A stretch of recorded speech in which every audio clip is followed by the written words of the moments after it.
Okay, so you've been playing guitar for a while, you've had a beginner's package, maybe a cheap Chinese or Indonesian type guitar, and you want to go upwards and get something better. There's two ways.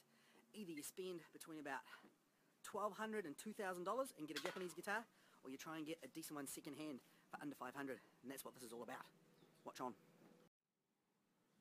This is a country of origin guide from best to worst. As you can see at the top, we've got USA at number 1, down to Europe, Japan, Mexico, right down to the worst, which is, yeah, a lot of these are up there with it. There are some good instruments coming out of here. Well, we're okay, but most of them are really pretty bad. And for your money, you want to go for a Japanese one. Okay. Well, what's good about them is they are cheap and nasty, which is cool, and also you're not going to go out and spend a lot of money on a beginning instrument if you're not too sure whether you're going to keep it on. Other bad things is you've got really thick finishes, often really bad wood, often fake woods. They'll often use a veneer of wood over top of something, or even I've seen photographs that are lacquered right over. We'll have bad frets that aren't seated properly, necks that have got twists in them, inferior electronics. I've even found sawdust in the bottom of people's bags that has come out of it, and you get things like screws that don't fit properly in. So yeah, that sort of sums it up.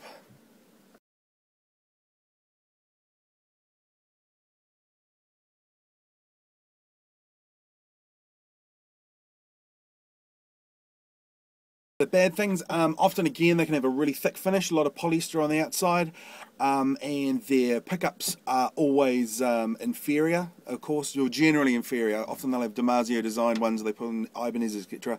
But it's only $120 to sort of replace that.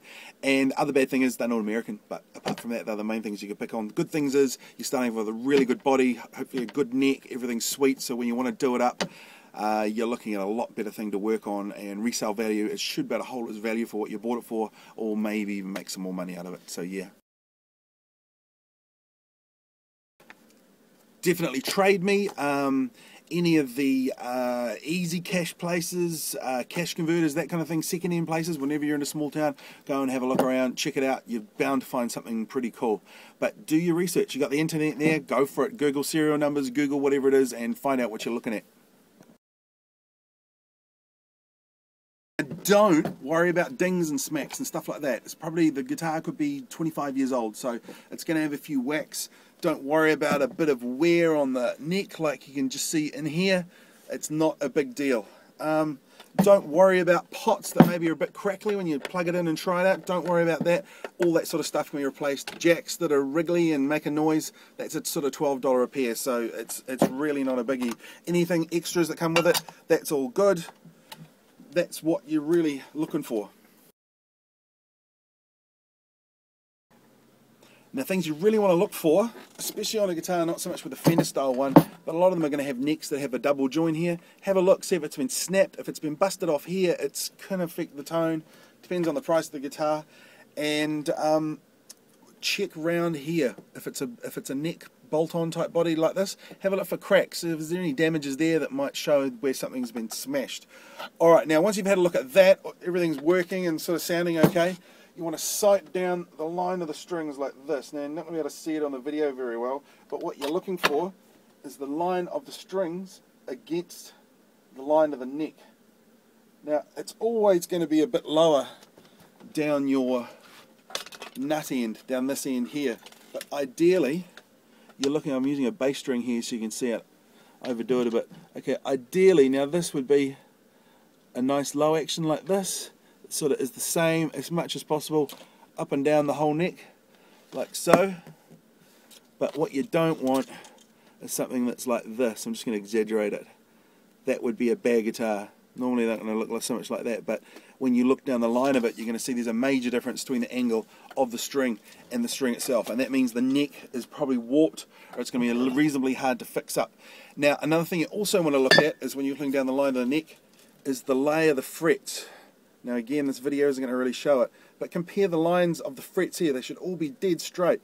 If it looks like one's going down and one's going up here, that means you've got a twist in your neck this way, which means it's going to have to go over the steam press. It might cost you a couple $100 to fix it up. So neck's where it's at, so you don't want any problems with your neck.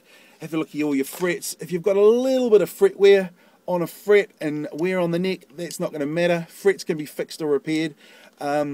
but super flat frets are going to be quite hard to intonate and play. But again, if you're starting with something cool, you can work. Right, now another cool option is to build your own guitar. I got these bits and pieces. I got this neck that you've already seen. I got this for $100, a decent Japanese neck. I've got a Japanese body here and a few bits, so let's sort of see how you might be able to put one together yourself. Now, electric guitars and basses are essentially very simple. You take your neck. I've got this body here as well as Japanese body, so essentially all you need is some kind of a bridge. You get with that for about 50 bucks. You pick up for about 100 bucks second hand. You've also got your machine heads here, which will need to go down onto here, a volume pot, and an input jack, which your power is going in and out of. And a guitar like this second hand, you should be able to set yourself up for, oh gosh, probably about $300-400. Alright, so good luck. Don't forget to ask your parents, your guitar teachers, your music teachers, whatever, to help you out. Do your research. It's all up to you. So if you want to find a good deal, you need to hunt around and see what things are being paid for. Anyway, good luck, have some fun, and here's some examples of a few guitars me and my students have got and what we paid for them. See ya.